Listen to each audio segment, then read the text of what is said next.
Bonjour et bienvenue, vous écoutez l'épisode 3 de Quinoa, le podcast qui sème les graines d'une vie plus saine.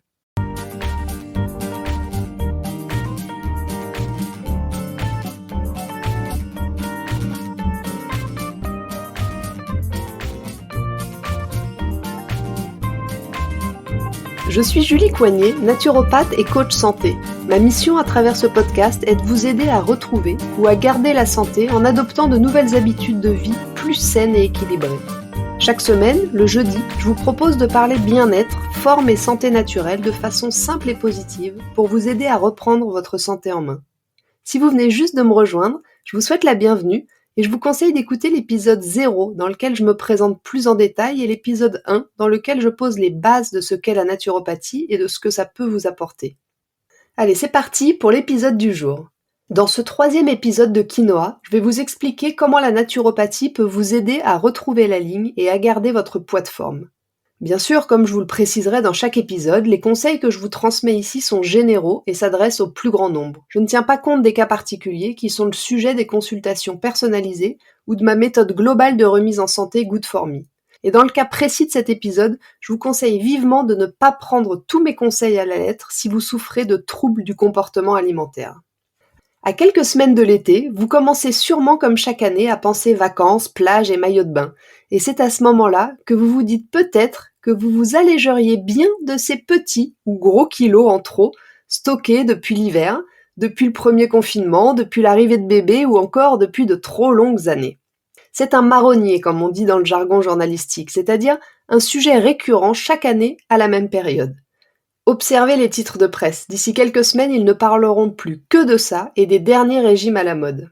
Et c'est parti pour le cycle infernal des régimes en tout genre pour perdre rapidement du poids. On réduit son alimentation, on fatigue son corps en pratique sportive et au final, on arrête tout assez rapidement parce que c'est intenable et qu'on se sent mal. Et si le sujet revient chaque année, c'est parce que vous êtes encore trop peu nombreuses à trouver des solutions durables à votre perte de poids. Vous passez votre temps à tester tous ces différents régimes plus restrictifs et déséquilibrés les uns que les autres, qui marchent peut-être sur le court terme, mais avec lesquels vous finissez toujours par reprendre les kilos perdus, voire quelques autres en cadeau bonus. À l'inverse de tout ça, l'approche naturopathique est une approche holistique, globale de santé. C'est pas un énième régime à la bonne, ni seulement une approche nutrition comme celle des diététiciens. C'est-à-dire que lorsque vous venez me voir pour perdre du poids, et vous êtes nombreuses dans ce cas, mon approche générale est toujours la même. Pour vous aider à retrouver votre poids de forme, je vous aide d'abord à régler vos troubles de santé et à équilibrer votre hygiène de vie globale, pas juste à restreindre momentanément le contenu de votre assiette. Et je peux vous assurer que votre poids de forme est au bout de ce chemin. Je parle de chemin parce que la solution éclair et durable n'existe pas. Mon approche est une méthode globale de remise en forme et en santé. Et l'une des grosses différences avec toutes les autres méthodes minceurs classiques, c'est le temps. Parce que pour installer quelque chose de durable, il faut prendre le temps.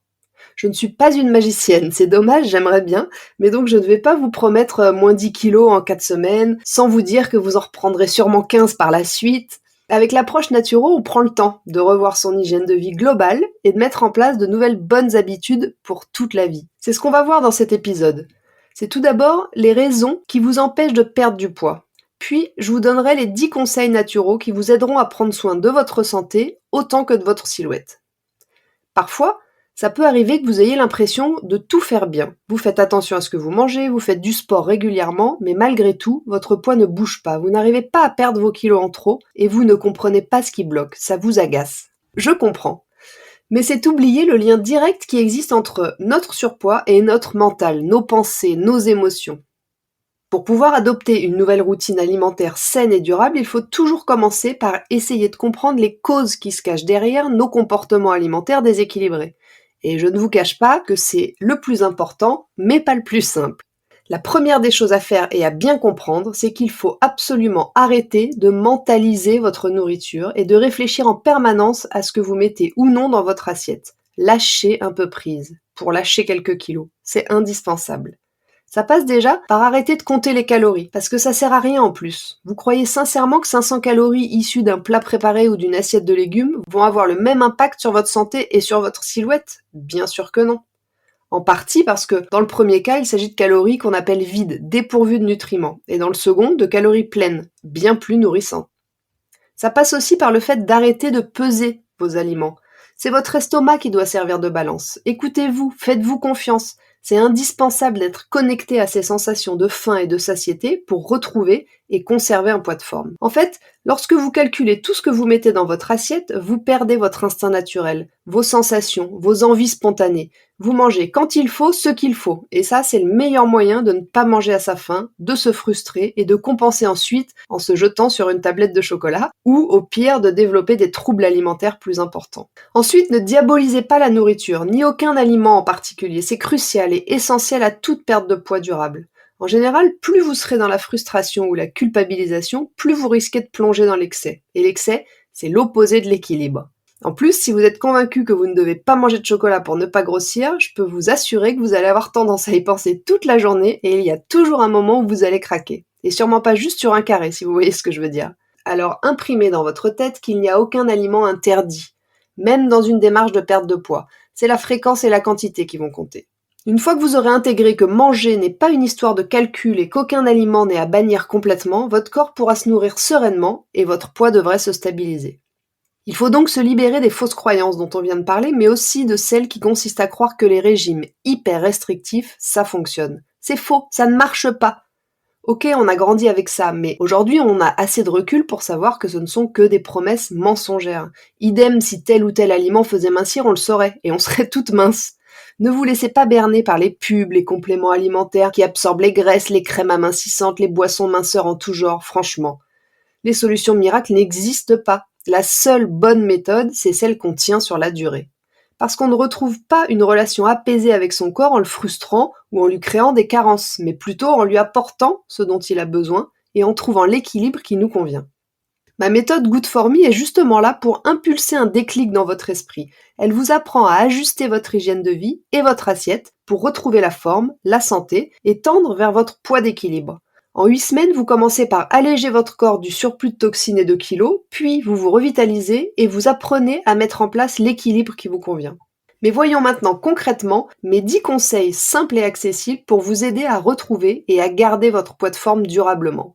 Conseil numéro 1, comme on l'a dit plus haut, arrêtez de compter les calories. Et quelle que soit la démarche que vous entreprendrez pour perdre du poids, n'oubliez jamais de manger à votre faim et de vous connecter à vos sensations de faim et de satiété. Je me répète, mais c'est hyper important.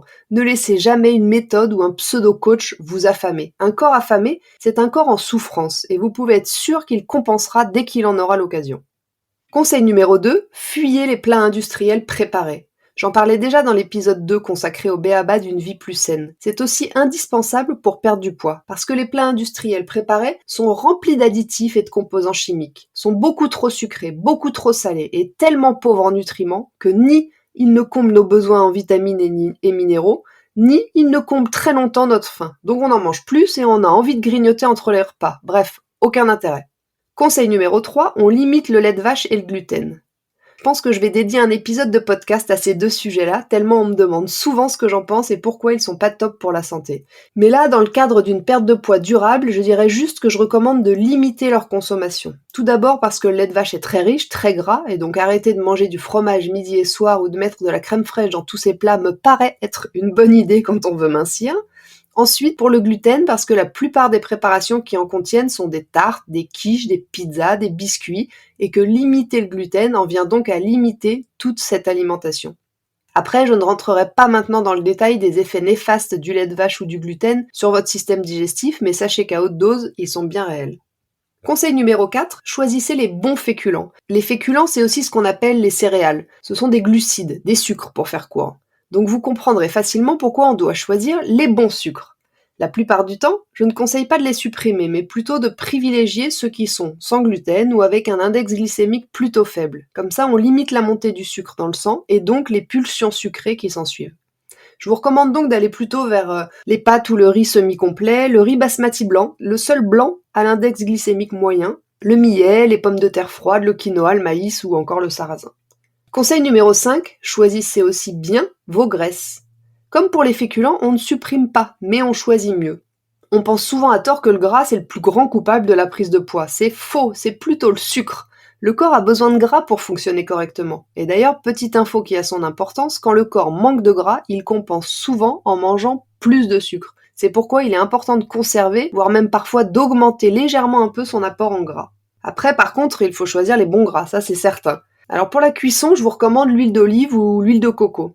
Pour l'assaisonnement, je vous recommande de varier les huiles, pour varier vos apports en oméga 3, 6 et 9. On en a besoin dans certaines proportions, donc variez entre l'huile d'olive, de colza, de lin, de cameline, de noix.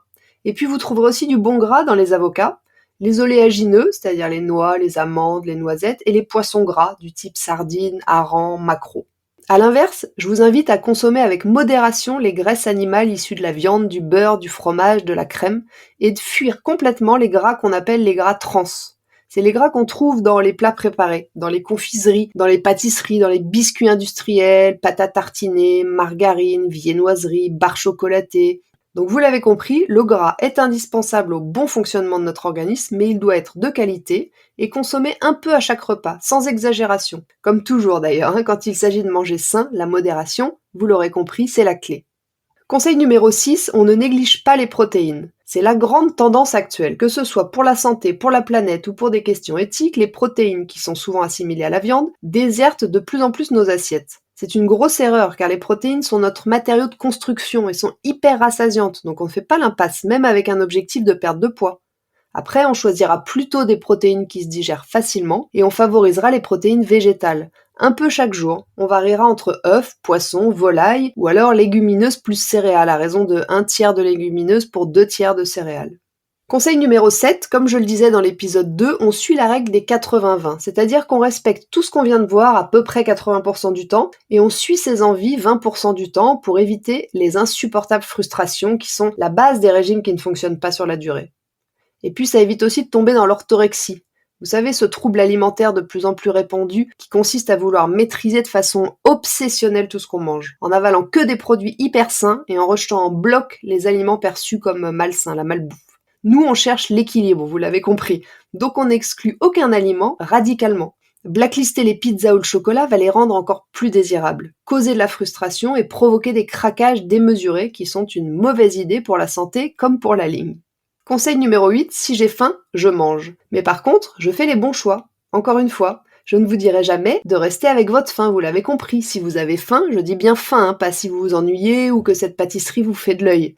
Si vous avez faim, il faut manger. C'est que votre corps en a besoin. Même si c'est en dehors des repas, c'est peut-être que vous avez épuisé vos réserves en faisant une grosse session de sport ou que votre repas précédent n'était peut-être pas assez complet. Peu importe. On ne prive pas son corps de nourriture sous prétexte de vouloir perdre du poids. C'est une erreur, sa vengeance pourrait être cruelle. Par contre, on va se diriger plutôt vers des encas sains comme un fruit frais, une poignée d'amandes, une compote de fruits sans sucre ajouté, une infusion même, parfois la soif donne une impression de faim, ou alors une préparation maison, des energy balls, un pudding de chia.